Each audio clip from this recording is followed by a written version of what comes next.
this is John Kvale, and this is your Q2 newsletter podcast review. We're still having trouble with the video camera, and we'll get it fixed by the next time. But I just wanted to go ahead and go over the newsletter, give you our thoughts on the main articles that we did, and give you a little granularity. So at a conference out west in late January and February, I had the opportunity to actually meet David Cameron, and he gave about an hour and a half long speech. He was one of the keynote speakers. I thought no big deal when I first had met him or heard of him. Within, and as I say within about 30 minutes of listening to this gentleman talk, I was very, very impressed. So I'll jump right to his main points. There's some really neat points in here. One thing that I just went in and highlighted. I took a little extra room, more than we normally do in a newsletter, to do this, but I just was really riveted by his thoughts again. So, will Brexit and the election of Trump lead to isolationism? Well, number one, he doesn't think, and go over a little bit farther over into this, he doesn't think that the isolationism will continue.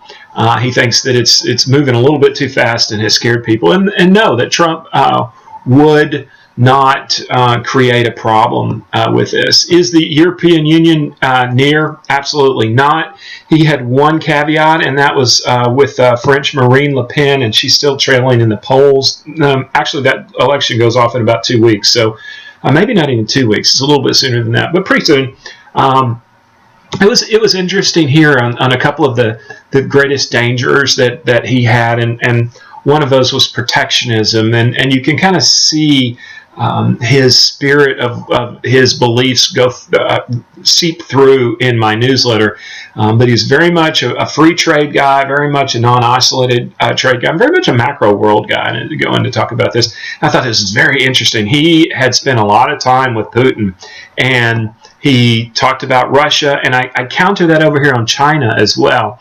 Such a worldly guy. Maybe that's what made everybody so interested. He got several just standing ovations about multiple things. But Russia, the bottom line is he felt like Putin is not there's some corrupt things that go in the government, but he's in it to help his people, and he really says, don't be afraid. And this is a really good quote that I thought I put out. He said, I don't believe in democracy, and Cameron says, okay, we can coexist. China's kind of the same thing. They're different and huge, and he said respect them, but don't fear them. And then there's a little election part that I will let you read on your own. So that was one of the main big articles. It got a little longer. I did use a lot of word print, but I thought it was very much worth it. So I did have another satellite radio show in late January, February. I always have fun, and I went in on this article. I'll pop over here real quick in the essence of time, and I went into this article, and I kind of gave a blow-by-blow. I actually wrote part of this article while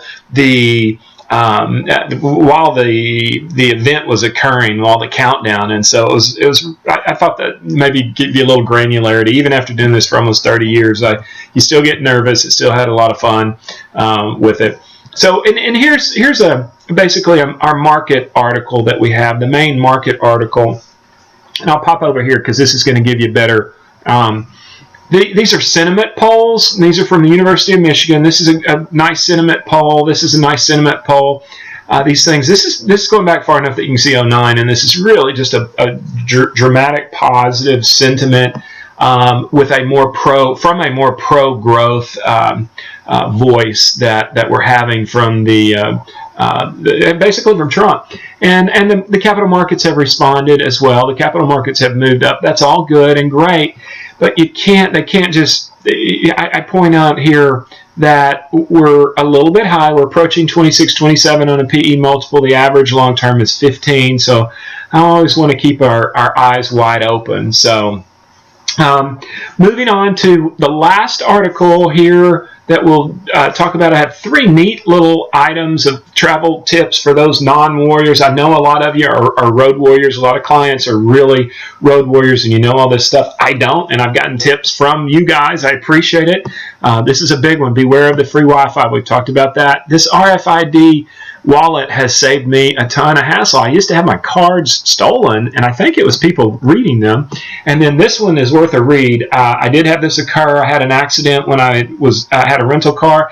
Called the credit card company. No problem, sir. They're going to take care of everything. So the key there is just to make sure that you have that coverage. That's it. In the parting thoughts, I kind of go over this. These are some really neat.